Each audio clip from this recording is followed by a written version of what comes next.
Nós estamos quase terminando a nossa série de Atos. Como vocês podem notar, nós não vamos conseguir, e nem era essa a nossa intenção, fazer o livro todo. Mas pegar pelo menos a primeira parte do livro, algumas instruções a respeito de como é a vida de cristãos e da igreja, quando estes estão cheios do Espírito. Isso é importante para nós. Antes de eu começar a mensagem dessa noite, eu queria lembrar algo importante. Nós, seres humanos, temos dificuldade para reconhecer a força que nós temos. Provavelmente todo ser humano só vai reconhecer a força que tem mesmo quando precisar usá-la em alguma situação limite. Eu estava dizendo hoje de manhã do pessoal que corre. Tem muita gente em nossa igreja que pratica running, faz corrida.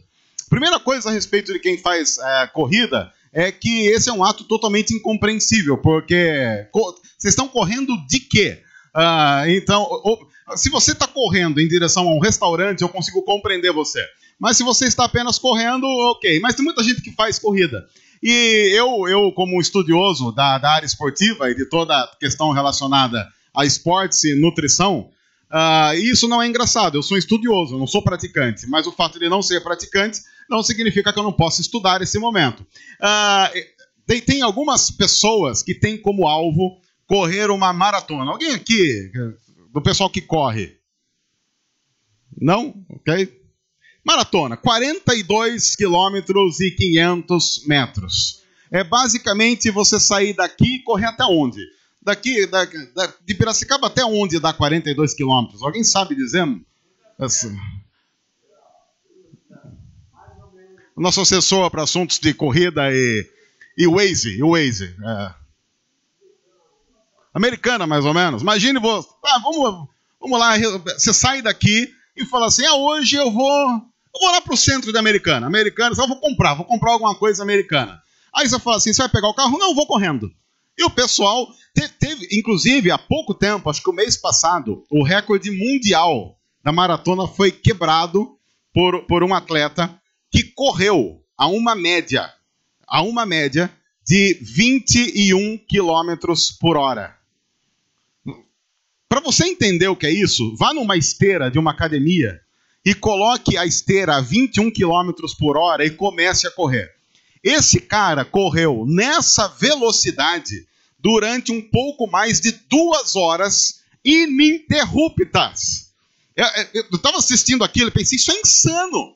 A taxa de gordura no corpo daquele homem deve ser de -5.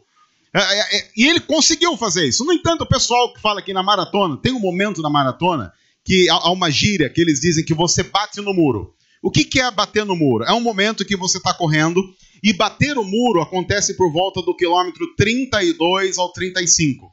É um momento em que, por que bater no muro? Você está correndo e você tem a sensação física de que acabou de bater de frente com o muro. Tamanho é o cansaço, a fadiga e a dor que vem sobre você de repente. Tanto é que o pessoal diz que se você conseguir passar por essa fase, você vai chegar até o fim.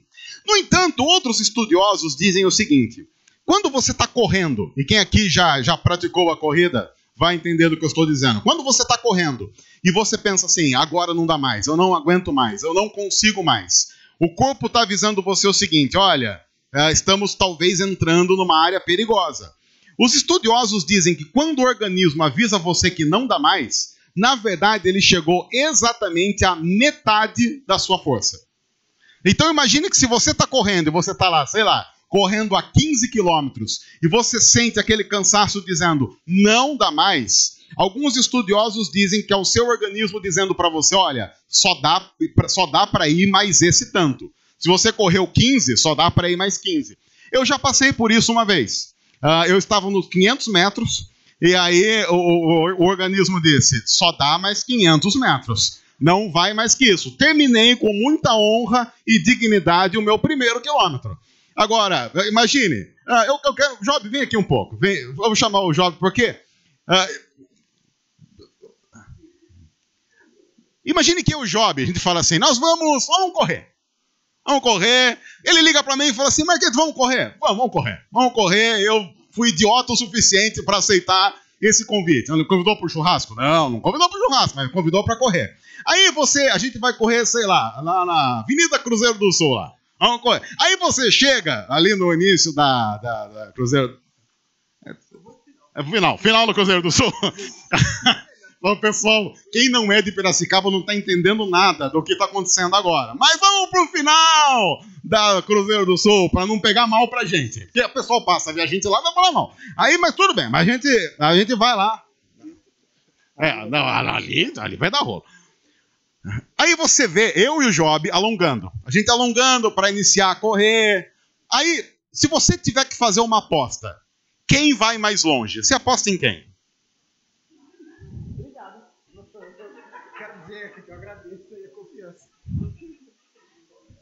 Eu apostaria no Job. E se eu visse você apostando em mim, eu iria dizer para você, você é louco. É melhor já rasgar dinheiro de uma vez. Mas alguém poderia dizer que se eu fosse uma pessoa com uma extrema força de vontade, eu não vou conseguir correr, muito provavelmente, o tanto que o Job consegue correr, por uma questão física. Mas você talvez não diria que se eu tivesse uma extrema força de vontade e lutasse com todas as minhas forças contra o cansaço, a dor, a fadiga, eu conseguiria pelo menos não fazer muito feio quanto se espera olhando para mim e olhando para o Job? Sim ou não? Sim. Talvez, inclusive, muita gente ia olhar para mim e para o Job e dizer assim, talvez gente que não nos conhecesse, eu vou ver esses dois correr para ver até onde esse gordinho aguenta. E talvez no final, dependendo de como fosse a nossa corrida, o pessoal ia dizer assim, o gordinho não correu tanto quanto o atleta correu, mas não fez feio. E talvez eu, que estou passando por aquela situação, mentalmente ia estar arrebentado pensando, eu tive que oferecer 110% das minhas forças. E talvez, quando eu e o Job fôssemos sentar lá depois da corrida para tomar um açaí, uma coisa maravilhosa, açaí é uma coisa dos deuses, açaí é uma granola. Tem uma receita que é fantástica, você pega um pouco de açaí, sério, um pouco de açaí, um pouquinho de granola, um pouquinho de leite em pó lá, o leite ninho, você pega um pouquinho de cada, assim, bem pouquinho, mistura bem, dá para um amigo e compra uma picanha. E faz a picanha para você. É uma receita que funciona muito bem. E talvez, quando a gente estivesse conversando, comendo alguma coisa depois de correr, o Job ia falar assim, cara, foi legal. Porque eu não imaginava que você conseguiria alcançar o que você alcançou. E isso serviria de estímulo para talvez, na próxima vez que ele me convidasse, eu falar assim, vamos. E agora eu sei que eu tenho um limite maior a ser vencido. E talvez na próxima vez, de uma forma que talvez, fisiologicamente falando, eu nunca vá correr como o Job. Mas cada vez mais, com força de vontade e determinação, eu vá chegar, pelo menos, não tão longe de como hoje, atualmente, eu estou dele. Job, você corre? Quanto? 8 quilômetros. Nós estamos hoje a 8 quilômetros um do outro. O Job corre 8 quilômetros e eu corro 0. E para mim seria uma vitória enorme se quando o Job chegar, por exemplo, a 15 quilômetros, eu chegar a 5. Você vai dizer assim, aumentou a distância entre vocês, ele agora corre 10 quilômetros a mais. Sim, mas ele já corria 8. A fisiologia, ele já estava fisicamente preparado para correr 8. Eu infartava no primeiro quilômetro, agora eu chego ao 5º quilômetro. Quando você olha para alguém, você vai dizer, essas pessoas nunca conseguirão fazer juntas algo como correr, olhando para mim e para o Job. Mas você não pode tirar um ponto dessa equação toda, que é a força de vontade que um ser humano pode demonstrar quando ele é desafiado. Obrigado, Job. E eu estou dizendo isso porque nós estamos diante de um texto em que isso vai acontecer com relação à fé. E quando a nossa fé, e eu quero usar fé, lembrando sempre que quando eu falo de fé, eu estou falando de fé em Cristo.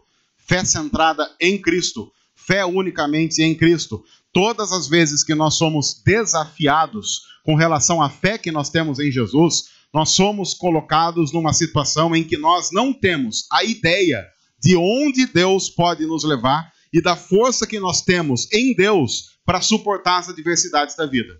Ou seja, a nossa resiliência para suportar adversidades sempre é proporcional à capacidade que Deus dá a nós através do Espírito Santo. Ou seja, nós temos, por causa de Jesus, uma força e uma convicção que talvez nós não saibamos, porque ainda nem testamos esse momento.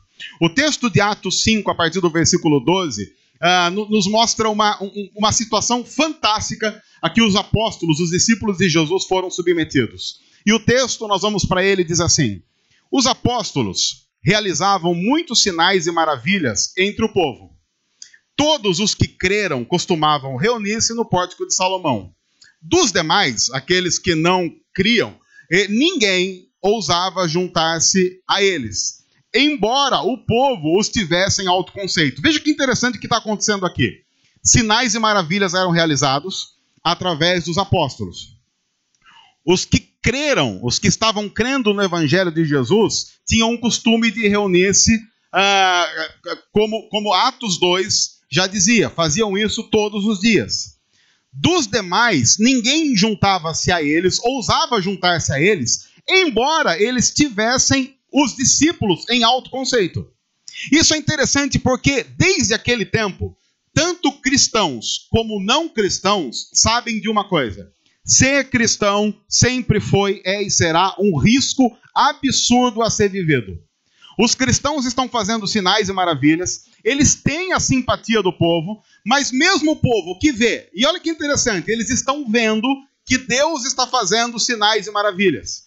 Eles são simpáticos à fé cristã, dizendo: olha, Deus está agindo no meio desse povo. Não dá para negar que Deus está agindo no meio desse povo, porque muitas pessoas eram curadas, muitas pessoas eram libertas, mas nós não vamos ousar nos juntar a eles. Por quê? Porque nós sabemos o risco que é ser cristão. E esses homens estão diante de perigos constantes, 24 horas por dia. São homens e mulheres que levantam todos os dias imaginando: será que é hoje que nós vamos sofrer um martírio, uma perseguição violenta por causa de Cristo? O povo que não faz parte da igreja diz assim: esses caras, eles têm algo de muito bom. Deus está agindo no meio deles, mas nós não vamos entrar nessa história. Então, lembre-se, nós estamos começando uma história que tem a ver com cristãos sabendo que sofrem por amor a Cristo e não cristãos vendo os cristãos sofrendo por amor a esse Cristo. Aí o texto continua. Em número cada vez maior, homens e mulheres criam no Senhor e lhes eram acrescentados. De modo que o povo também levava os doentes às ruas e os colocava em camas e macas para que pelo menos a sombra de Pedro se projetasse sobre alguns, enquanto ele passava. Afluíam também multidões das cidades próximas a Jerusalém, trazendo seus doentes e os que eram atormentados por espíritos imundos. E todos eram curados. Lembre-se, mesmo o pessoal que não se junta a eles sabe que esse pessoal é influência positiva. Porque mesmo aqueles que não se juntam aos discípulos trazem os doentes para que eles sejam curados. Trazem os oprimidos para que eles sejam libertos. Isso é importante, porque mesmo a maior perseguição que nós sofremos por amor a Cristo não tem o poder de tirar de nós uma influência devastadora no mundo em que nós estamos. Eu tive o privilégio, na semana passada, no domingo passado, de visitar o museu de Martin Luther King na cidade de Atlanta, lá nos Estados Unidos. Uma das maiores e mais emocionantes experiências da minha vida. E uma das coisas interessantes do movimento contra a segregação racial nos Estados Unidos, liderado por esse pastor batista, é que ele disse assim: nós precisamos trazer a opinião pública do mundo todo ao nosso favor. Porque se nós não fizermos isso, não vai ter pressão externa pela nossa causa. Porque como é que começou o movimento contra a segregação racial nos Estados Unidos? Uma mulher chamada Rosa Parks entrou num ônibus e, como de costume, sentou no seu lugar. Mas havia uma lei que dizia assim: se um negro está sentado e um branco estiver em pé, o negro é obrigado a se levantar para que o branco sente. Isso era lei. Era uma lei. Só que um belo dia, Rosa Parks entra naquele ônibus, ela senta-se, um branco pede para sentar no lugar dela e ela diz assim, hoje não. E ela então é presa, porque não quis dar o seu lugar a um branco. E isso então começa uma revolução na comunidade negra, que eles dizem assim, então tá bom, então os ônibus vão fazer isso, então a partir de agora os negros não usam ônibus. Só que quem é que mais usava ônibus em Atlanta? Os negros. Então você tem imagens de ônibus circulando vazios pela cidade, enquanto negros iam para o trabalho a pé, na chuva, na neve. E eles então começaram a organizar caronas para que eles pudessem chegar. Então eles fizeram uma lei proibindo os negros de dar carona e de pegar a carona. E Martin Luther King, líder desse movimento, dizendo, nós só vamos parar quando essa segregação acabar. E então eles começaram a fazer protestos públicos. E a polícia começou a descer pancada nesse pessoal. Então o que esse homem disse? Nós não vamos brigar. Porque, olha a técnica.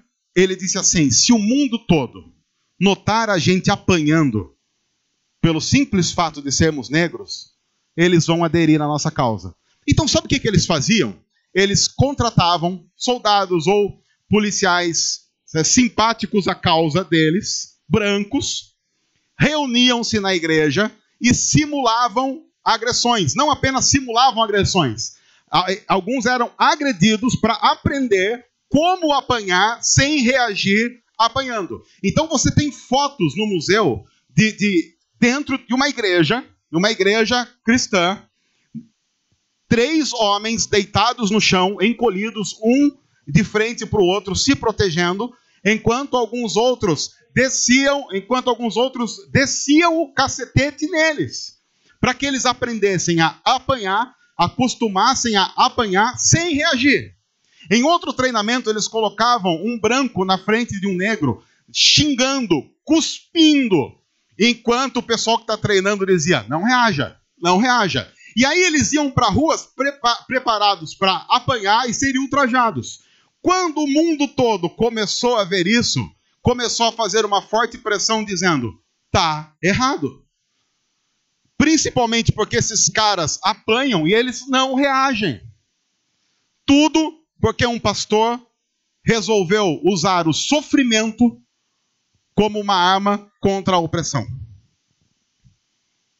Nós cristãos vivemos num mundo, e o pastor Matt Chandler, líder da rede Atos 29, diz o seguinte, nós temos um Deus no nosso mundo chamado conforto, e nós nos devotamos a ele. E nós queremos mais conforto do que qualquer outra coisa. Nós buscamos o conforto, nós buscamos a tranquilidade. E isso faz, inclusive, que quando qualquer perseguição ou qualquer inquietação, mesmo vinda de Deus, vem sobre nós, nós tentamos expulsar como se fosse um diabo. Então o Matt Chandler diz que nós precisamos nos acostumar ou voltar a nos acostumar com o sofrimento, fazendo parte da agenda de Deus para nos moldar em direção a Cristo Jesus. E entender o poder que o sofrimento tem em nossa vida para nos fazer cada vez melhores. Essa é uma redescoberta que daqui a pouco a gente vai ver no texto. Pode gerar resultados e frutos que nós nem imaginamos, não apenas nos outros, mas em nós mesmos. Então o texto continua. Então, eles curavam, operavam milagres, libertavam os cativos, e como consequência disso, então o sumo sacerdote e todos os seus companheiros, a liderança religiosa, que tinha muito de liderança e poder político num estado em que as coisas estavam completamente juntas, unidas, membros dos partidos dos saduceus ficaram cheios de inveja. Por isso, mandaram prender os apóstolos, colocando-os numa prisão pública. Mas durante a noite, um anjo do Senhor abriu as portas do cárcere, levou-os para fora e disse, dirijam-se ao templo e relatem ao povo toda a mensagem dessa vida. Ao amanhecer, eles entraram no pátio do templo, como haviam sido instruídos, e começaram a ensinar o povo. Olha que coisa interessante está acontecendo aqui.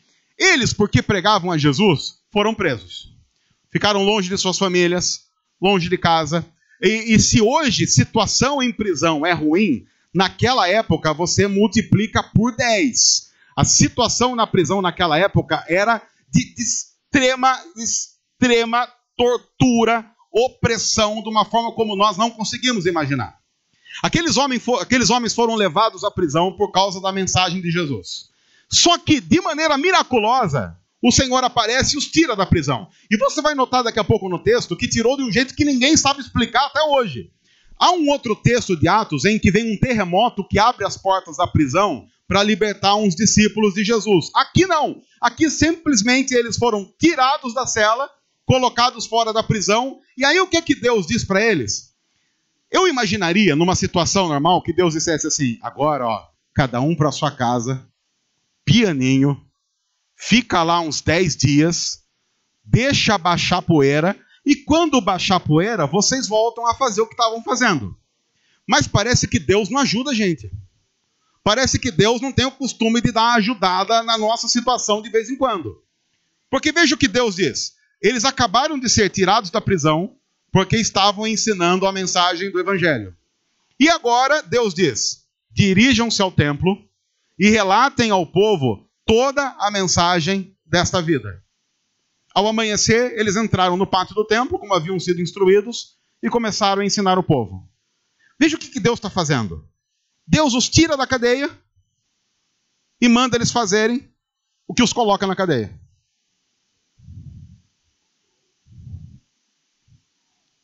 Mas vai piorar. Quando chegaram, o sumo sacerdote e os seus companheiros convocaram o sinédrio. Até aqui eles acham que o pessoal está lá na prisão. Eles chegaram para trabalhar no dia seguinte e vamos ver o que a gente vai fazer lá com aqueles homens que a gente prendeu. Toda a assembleia dos líderes religiosos de Israel. E mandaram buscar os apóstolos na prisão. Todavia, ao chegarem à prisão, os guardas não os encontraram ali. Então voltaram e relataram: encontramos a prisão trancada com toda a segurança, com os guardas diante das portas. Mas, quando as abrimos, não havia ninguém. Diante desse relato, o capitão da guarda do templo, os chefes dos sacerdotes, ficaram perplexos, imaginando o que teria acontecido. Nesse momento, chegou alguém e disse: ó, os homens que os senhores puseram na prisão estão lá no pátio do templo ensinando o povo. Só para lembrar agora um detalhe importante. Aqui não tem intervenção miraculosa de Deus para que o pessoal não bata um X9 lá, dando uma dedurada no pessoal. Porque você não consegue imaginar o seguinte: olha só, Deus me tirou da prisão de maneira miraculosa e me mandou ir para o templo, que é o centro da perseguição, para pregar o evangelho. Então é de se esperar que Deus vai providenciar uma libertação tal que ninguém dos caras que tentam me prender vai me ver pregando lá no templo o que está acontecendo. É isso que acontece? Simplesmente não. De uma tal forma que logo que eles se reúnem, veem que o pessoal não está na prisão, já chega um X9 para dizer: ó, o pessoal está lá no templo de novo, hein? Vocês não falaram pro pessoal aí, não colocou o pessoal na prisão porque estava pregando? Esse pessoal aqui não tem jeito, esse pessoal está lá de novo fazendo aquilo que vocês tinham dito para não fazer. A vida com Deus é uma constante disputa entre o extraordinário e o ordinário. E uma das coisas mais complicadas de lidar com Deus é isso. Eu estava dizendo hoje de manhã que quando a gente anda com Deus, pode ser que Ele cure você de um câncer e permita um resfriado na semana seguinte. E você entre naquela crise pensando assim: mas como é que pode? Eu fui curado de um câncer, agora estou tendo que tomar comprimido de resfenol para conseguir dormir.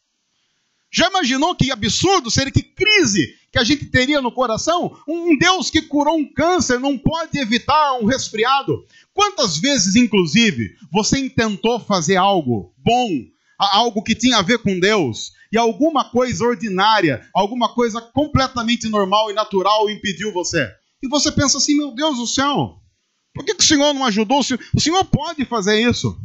Eu estava pregando hoje cedo, e quem estava aqui hoje cedo viu, eu tive que parar de pregar, uma crise de tosse. Uma crise de tosse. Aí o pessoal trouxe água, trouxeram tanta água para mim aqui que dava para batizar a China com o tanto de água que a gente tinha aqui. E eu tentando, veja, eu tentando pregar, eu não estava tentando contar uma piada, eu estava tentando pregar. E tosse, aí você pensa: não vou conseguir, vou conseguir. E aí a gente pode ter a capacidade de olhar para Deus e falar: Deus, Não custa o Senhor dar só mais 20 minutos de voz. Só para terminar aqui. A gente está aqui num culto. Esse mesmo Deus que podia estar nesse mesmo culto, tocando um coração e o convertendo a Cristo Jesus. Essa luta entre o extraordinário e o ordinário é algo que a gente tem muita dificuldade de trabalhar. Deus pode lhe dar um bom emprego, mas não libertar você de péssimos dias nesse emprego. Deus pode dar para você um casamento, mas não libertar você de péssimos dias no casamento. E quem aqui é casado sabe do que eu estou falando? Deus pode dar para você férias. Aí você vai para a praia. E olha, eu vou te dizer, hein? O que tem de gente colocando foto de praia nesse feriado prolongado e gerando inveja em nosso coração é algo que entristece qualquer cristão. O que é isso? Devia ser proibido cristãos irem para a praia e ficar postando foto para fazer os irmãos pecar. E que é isso? É foto com coquetel de frutas, com canjibrina, suco de maracujá, colocaram uma foto ontem aí, pessoal comendo não sei o que lá de peixe com não sei o que lá, até colocaram uns nomes estranhos lá com vinho branco. Que isso? Que isso? E aí você pensa assim, mas vai chegar a minha vez. Aí você planeja. Aí você até ganha um aumentozinho lá na empresa que você trabalha, ganha um bônus que você não imaginava. A participação nos lucros que você imaginava que vinha X, veio um Xão. Você fala, agora é minha vez de eu sentar. Você vai pra praia e pega virose. Quem aqui já passou por isso? Aquelas viroses na praia. Você fala, acho que aquela azeitona... Você comeu tudo e mais um... A pessoa vai pra praia, come churros, pastel, espeto de camarão feito há 3 dias, que o cara fica vendendo no sol. Você fala, quentinho, foi feito agora? Não, é o sol. É o sol. Aquilo ali para dar uma desgarrada na gente. E eu acho que a praia é a celebração do extraordinário contra o ordinário.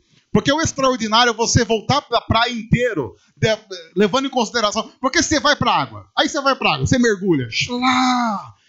É impossível. Deixa eu dizer algo para você. É impossível que você, mesmo mergulhando de boca fechada, que você não engula um pouco daquela água. É impossível. Tanto é que não tem jeito. Você sai da água, você está com que gosto na boca? Você está com o salgado da água do mar na boca. E o que as pessoas fazem na água?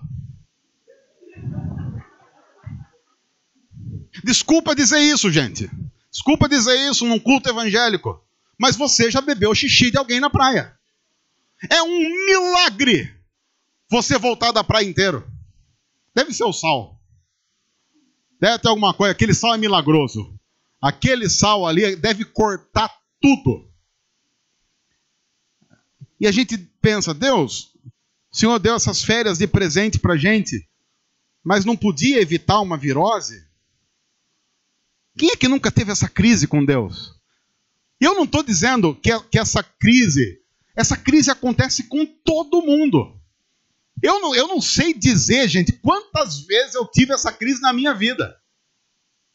De ver o extraordinário de Deus acontecendo e o ordinário batendo na nossa cara, esmurrando a nossa fuça. Mas isso faz parte da vida com Deus. Isso faz parte de um processo em que Deus vai nos lembrando de quanto nós somos humanos, quanto nós somos falhos, e por isso quanto nós somos carentes da misericórdia do Senhor sendo derramada sobre a nossa vida todo santo dia. Não há um dia sequer em que a misericórdia de Deus não tenha que ser derramada sobre nós. É por isso que nós somos gratos quando a Bíblia diz as misericórdias de Deus se renovam a cada manhã em nossa vida. E as misericórdias do Senhor são a causa de nós não sermos consumidos. Deus tirou esses caras da cadeia, os mandou para o templo para pregar o evangelho e providenciou alguém para ir delatar esses caras de novo. Tudo dentro de um plano e de um propósito dele. Não é o diabo que está fazendo isso. É Deus que está fazendo isso. Aí o texto continua. Então, eles foram para lá com os guardas. O capitão trouxe os apóstolos, mas sem o uso da força, pois temiam que o povo os apedrejasse. Tendo levado os apóstolos, apresentaram-nos ao sinédrio para serem interrogados pelo sumo sacerdote, que lhes disse: nós demos ordens expressas a vocês para que não ensinassem nesse nome. Todavia, vocês encheram Jerusalém com sua doutrina e nos querem tornar culpados do sangue desse homem. Pedro e os outros apóstolos responderam: é preciso obedecer antes a Deus do que aos homens. E só alguém com essa compreensão da vida e da fé pode fazer o que esses homens estão fazendo.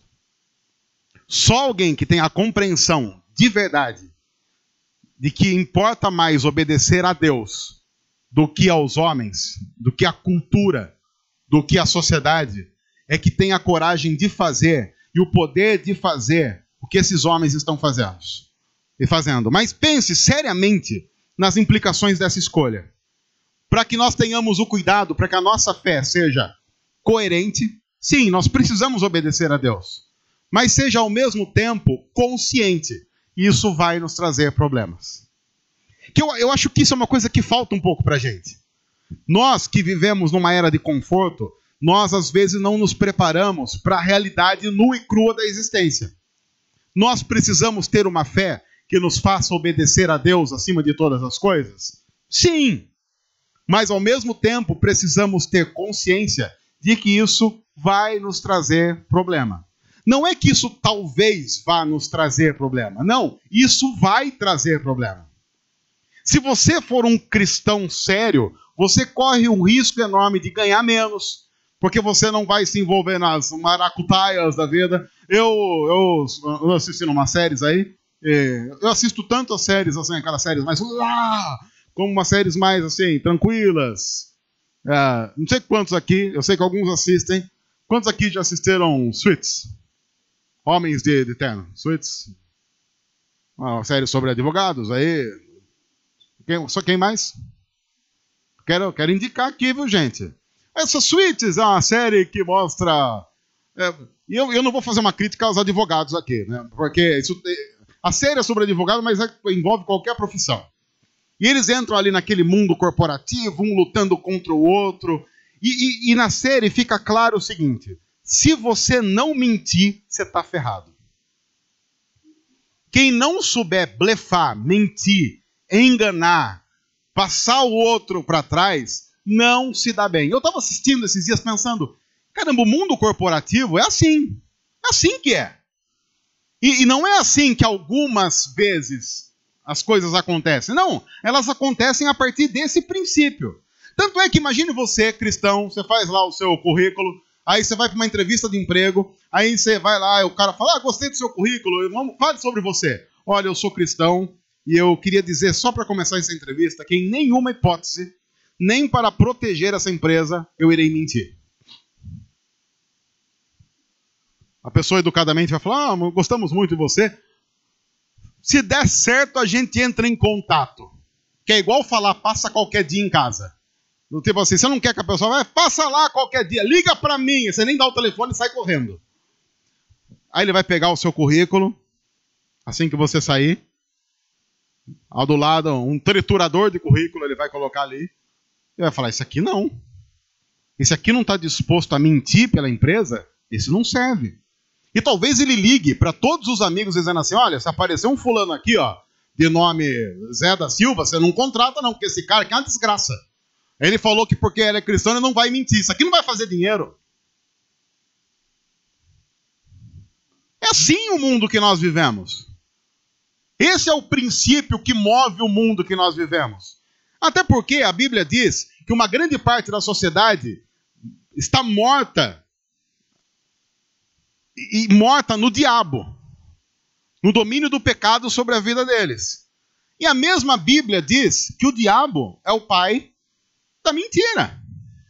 Então é óbvio que o mundo que nos cerca vai trabalhar a mentira com muita naturalidade. Jesus uma vez disse para os caras que estavam ali tentando contra ele, dizendo assim, olha, vocês são mentirosos. E são mentirosos porque vocês são filhos do diabo. E o diabo é mentiroso desde o princípio. O que nós não podemos é admitir que nós comecemos como cristãos a flertar com esse tipo de relacionamento. Mas isso vai nos trazer problemas. Porque talvez você perca o emprego, talvez você ganhe menos, talvez você fique mal falado. Comece a agir de maneira decente e coerente na família. Você vai ter problema na família. Algumas pessoas vão lá e falar assim, opa, o que está acontecendo? Porque até agora essa pessoa suportou o pecado, agora eu não suporto mais o pecado, que negócio é esse? Aqui nessa família se peca. E aqui nessa família, quem comanda é pecado. Vem esse negócio de não querer mais, que negócio é esse? E não importa se a família é evangélica ou não é evangélica. Você vai ter problema sempre que você fizer isso. Então nós precisamos ter uma fé coerente, mas consciente. Você terá problemas pelo simples fato de ser cristão. E sabe qual é o maior problema que a gente tem por ser cristão? É nós mesmo. Porque dá uma vontade de pecar sem parar, aquela coisa. Você não tem isso? Ninguém aqui tem uma vontade de pecar sem parar? Quem? Levanta a mão. Nossa, Neto, só nós dois, a gente estava conversando sobre isso. A primeira angústia somos nós mesmos. A hora que bate aquela vontade, você fala, por que não, hein? Porque todo mundo faz. E mais, você vê quem está fazendo e quem está fazendo está bem. Você entra naquela crise dos maus não sofrendo enquanto os bons estão sofrendo. Mas isso faz parte da história. E esse é um processo de Deus, inclusive para moldar os filhos que Ele ama. Enquanto aqueles que não são devotados a Jesus e não são devotados a Deus, vão indo, como a Bíblia diz, de mal a pior, numa escuridão tal que eles tropeçam e nem sabem no que estão tropeçando. E aí então, os apóstolos, Pedro continua dizendo, o Deus dos nossos antepassados ressuscitou Jesus, a quem os senhores mataram, suspendendo no madeiro. Deus o exaltou, colocando à sua direita como príncipe salvador, para dar a Israel arrependimento e perdão de pecados. Nós somos testemunhas dessas coisas, bem como o Espírito Santo que Deus concedeu aos que lhe obedecem. Eu gostaria que você guardasse para o final dessa mensagem essa expressão de Pedro. Nós somos testemunhas dessas coisas. Esses homens, eles têm certeza de que Jesus é o Filho de Deus e o Messias. Porque, inclusive, esses homens viram Jesus sendo levado aos céus. Imagine, por exemplo, se você chegasse para um homem, um dos apóstolos, chamado Tomé, e dissesse assim, Tomé, você acha mesmo que Jesus ressuscitou? O que Tomé diria para você? Tomé diria assim, eu tenho certeza, porque eu não apenas vi, eu toquei nas feridas dele, depois que ele tinha ressuscitado, eu toquei. Não era um fantasma, não era um espírito, era real. Pedro ia dizer, eu também vi. E não apenas vi, teve um momento em que ele me chamou para uma conversa à parte depois da ressurreição e disse, 3 vezes, Pedro, tu me amas? E depois de 3 vezes eu dizer que eu amava, a gente sentou e comeu um peixe junto. E fantasma não come peixe. Fantasma come salada. Eu tenho para mim. Fantasma come berinjela. Todas essas coisas que vão enfraquecendo a pessoa. Jesus, como Filho de Deus, foi lá, assou um peixe e comeu um peixe. Fez um churrasquinho à beira da praia. Esse Jesus, só Jesus. Jesus falou, tem uma praia aqui e uma fogueira. Vamos fazer um churrasco. E postaria no Instagram. E aí esse eu curtia, falar, não, Jesus pode, Jesus tudo bem, mas convida nós Jesus, hashtag leva eu.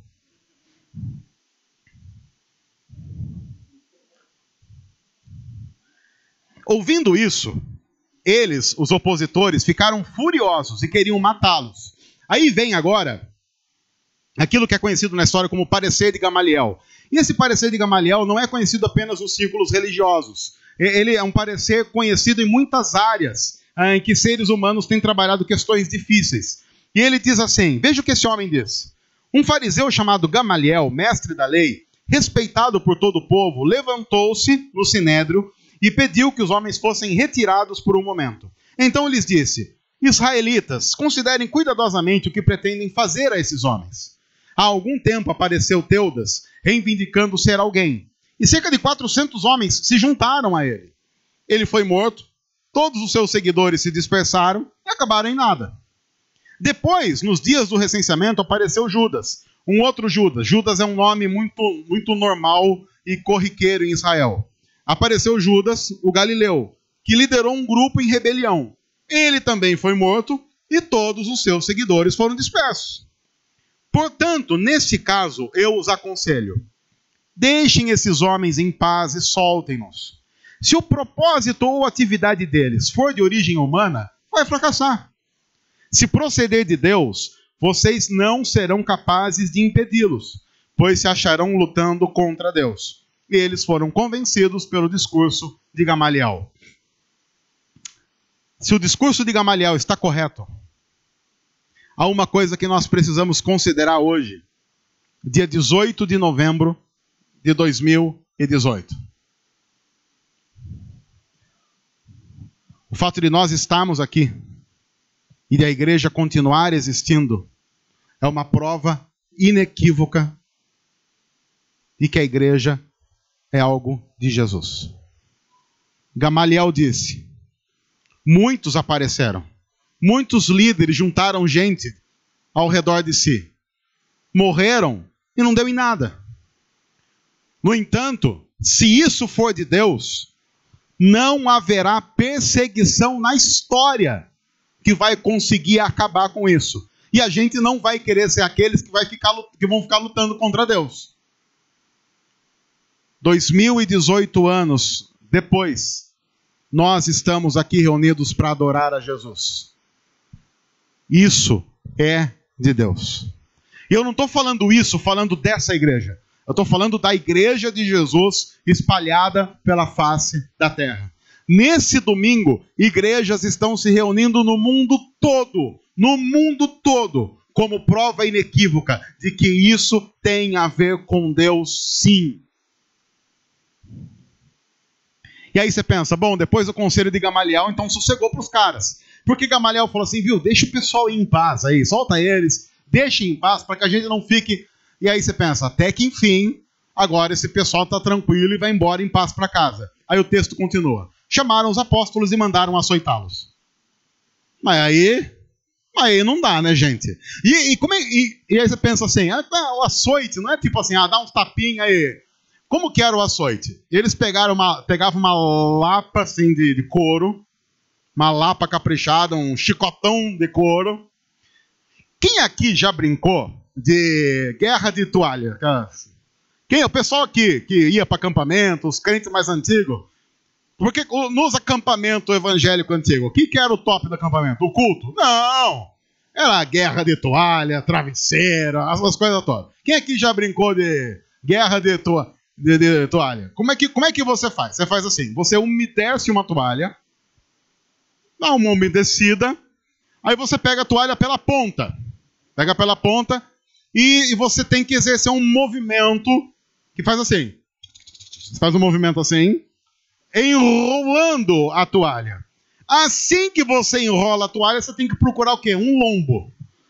Você procura uma lombar de alguém e faz assim, ó.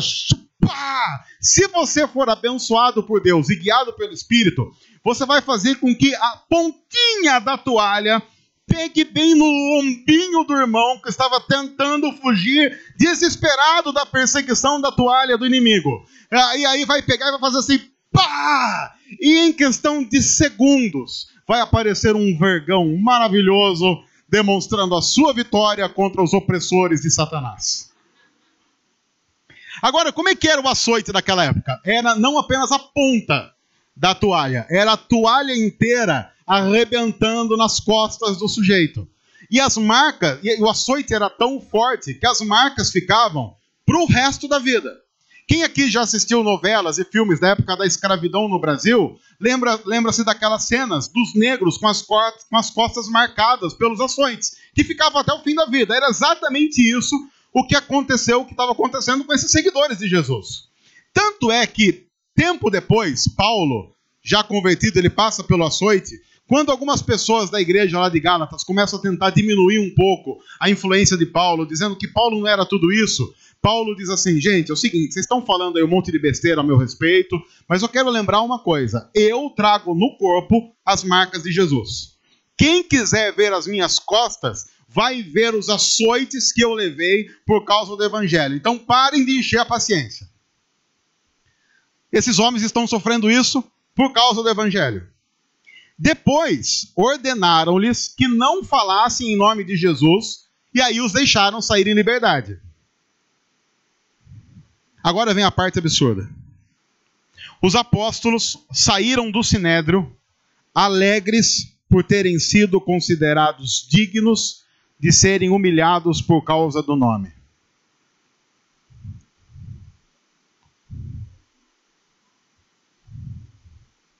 É sério?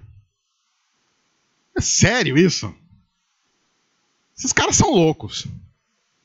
Eles saíram do sinédrio alegres por terem sido considerados dignos de serem humilhados por causa do nome.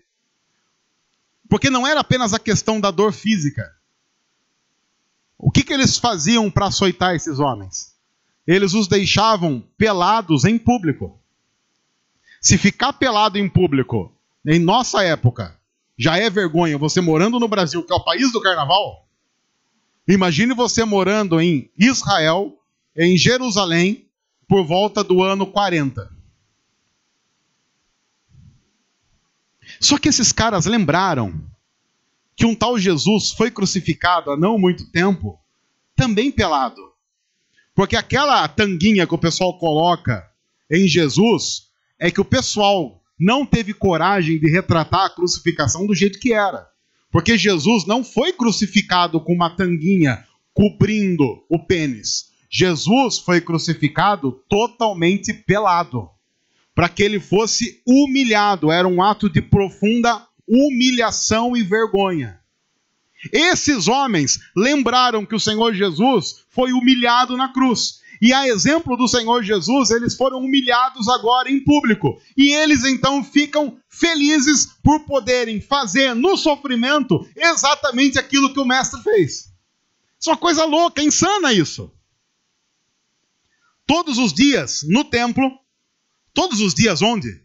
No templo, que era o local proibido, e de casa em casa, não deixavam de ensinar e proclamar que Jesus é o Cristo. Veja a sequência.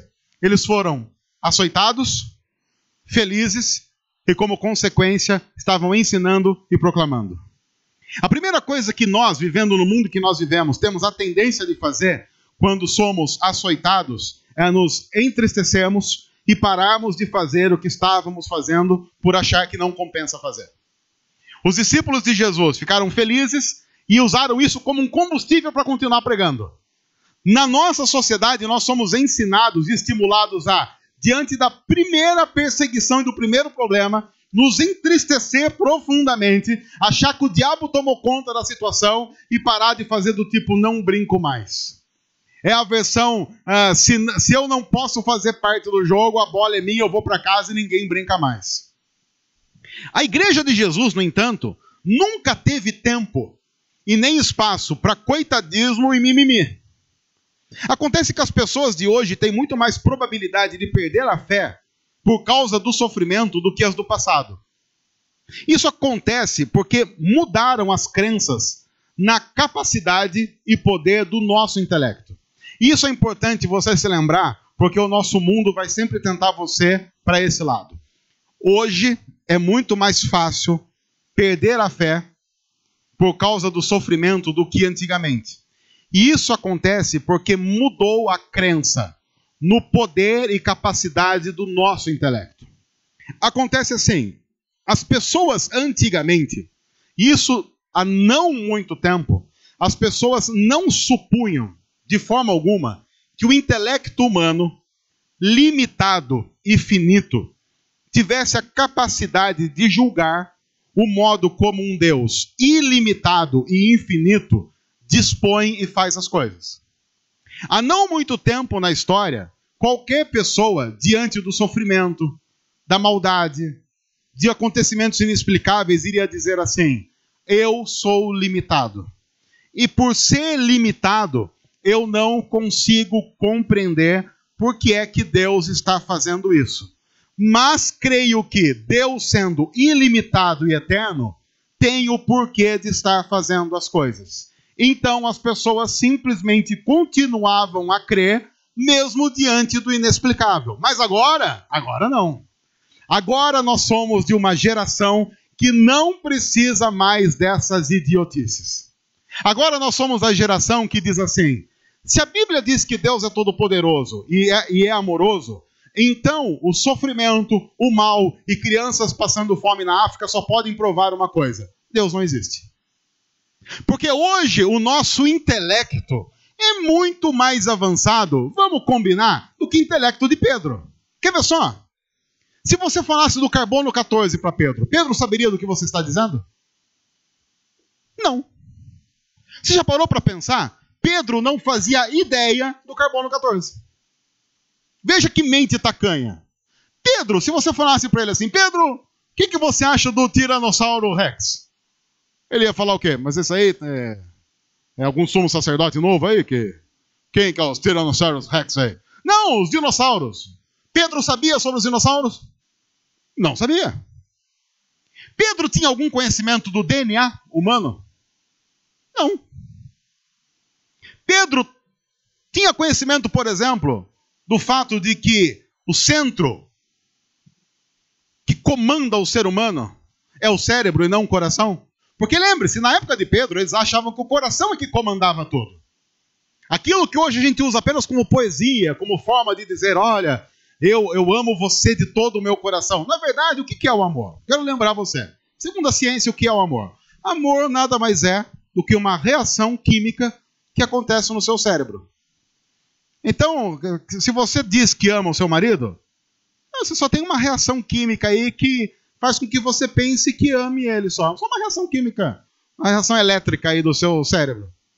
Que se um dia der curto, parou. Eu não sei por que vocês ficam fazendo poesia falando sobre o amor. O amor nada mais é do que uma reação totalmente previsível no ser humano do cérebro. Não tem a ver com o coração. Tem a ver com a meca razão.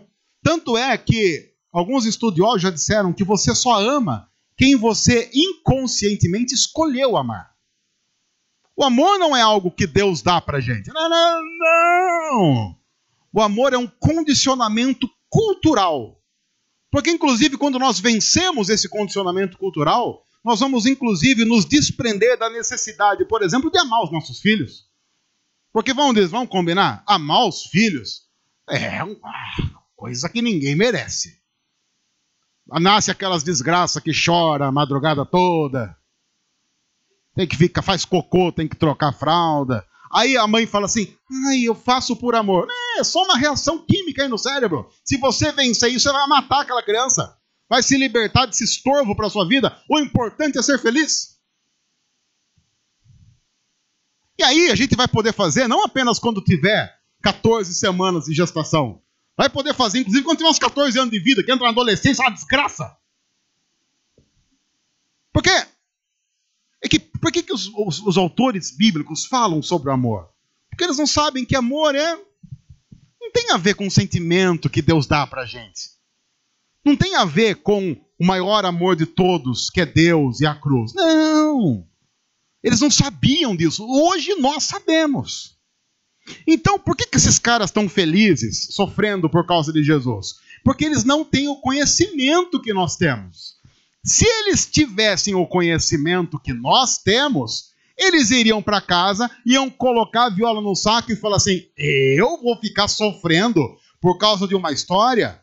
Esses discípulos aqui são aquele tipo de gente que vê um jardim e não consegue olhar para o jardim sem imaginar que deve ter um duende lá dentro. Você já conheceu alguém que acredita em duende? Alguém aqui? Eu vi duende. Lembra daquela música? Sei quando. Nando, essa música é de quem? Nosso assessor para assuntos de música sobre duende? Não sabe o que é? Mande para nós nos comentários. Essa música, eu vi duendes. Oi? Tijuana? Grande Tijuana? Um clássico da enologia brasileira. Esses caras, eles são igual esses caras da música, eles ficam olhando pro jardim, e se eles sentem um cheiro diferente, eles já vão achar que é Deus. Já vão achar que é doente, doente. Eles estão olhando para o jardim, e se eles veem uma plantinha mexendo lá no meio, eles não vão achar que é um bichinho correndo, vão achar que é doente. É igual esses crentes que ficam acreditando em Deus. Eles olham para o jardim e, ao invés de buscar as explicações científicas do jardim, ficam procurando Deus na coisa toda. Mal sabendo que o nosso intelecto já provou que você não precisa de Deus nesse mundo. Há explicações lógicas e muito mais razoáveis, inclusive para o sofrimento. E qual é a explicação que a ciência dá para o sofrimento? Nenhuma. É do tipo, é assim porque é assim. Talvez, inclusive, a gente deva celebrar a teoria da evolução dizendo que o mais forte vence.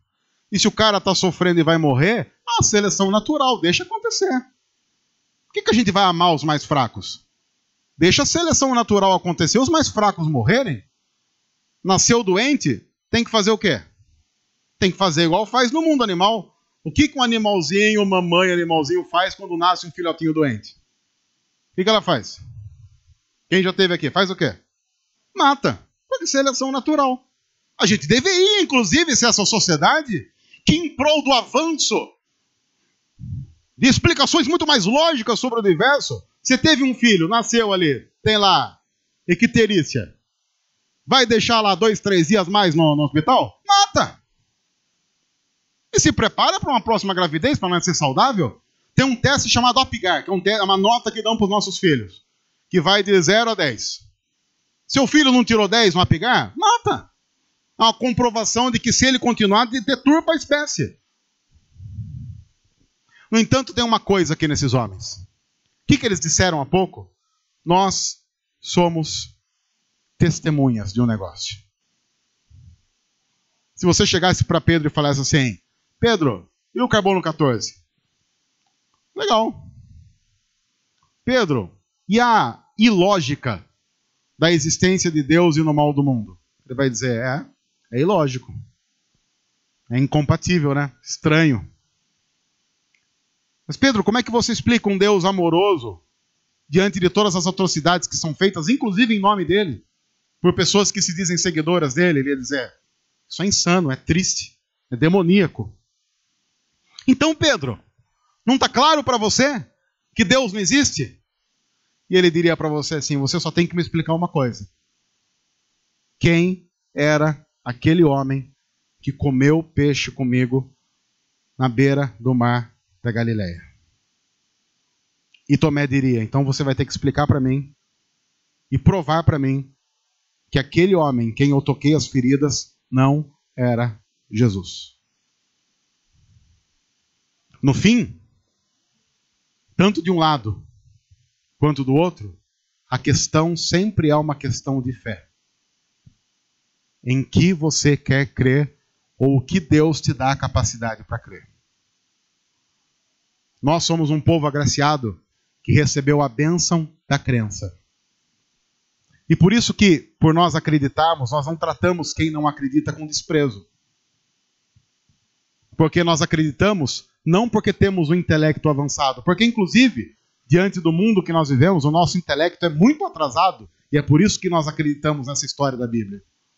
Nós cremos no Evangelho de que Jesus morreu na cruz e pagou o preço dos nossos pecados, porque Deus nos deu a graça da fé. Isso faz de nós pessoas humildes com relação ao trato com os que não creem e engajados na pregação do Evangelho. Porque eu tenho certeza de uma coisa, nesse exato momento, fora de muitos templos, o Espírito está agindo em muitos corações e os preparando para receber a palavra de Cristo. E esse pode ser o seu vizinho, sua vizinha, seu irmão, sua irmã, seu pai, sua mãe, seu filho, sua filha, seu colega de trabalho, eu não sei. O que nós precisamos é recuperar a capacidade de sermos pregadores e missionários no mundo em que Deus nos colocou. O mundo da nossa rua, o mundo da nossa casa, o mundo do nosso trabalho, para a glória de Jesus. Para que nós possamos ser instrumentos de Deus, usados para a glória de Deus, para que outros possam receber a bênção da crença, como eu e você recebemos. Até o dia em que todos nós estaremos diante do Senhor, com os nossos joelhos dobrados e com a língua confessando que Jesus é o Senhor, para a glória de Deus Pai, e que Ele nos abençoe. Deus, obrigado por Tua palavra, nós louvamos ao Senhor, pedimos que o Senhor confirme essa palavra em nosso coração todos os dias e nos faça viver para a glória de Jesus. É o que nós pedimos no nome dEle. Amém. Amém. Olá pessoal, tudo bem? Você pode abençoar muito o nosso ministério fazendo o seguinte: se inscrevendo em nosso canal, deixando o seu joinha aqui embaixo, comentando e compartilhando essa mensagem com outros. Vai abençoar muito o que nós temos feito aqui e vai fazer com que outras pessoas possam ser transformadas pelo amor de Jesus através da mensagem do Evangelho. Deus abençoe, obrigado, que Deus cuide de cada um de nós.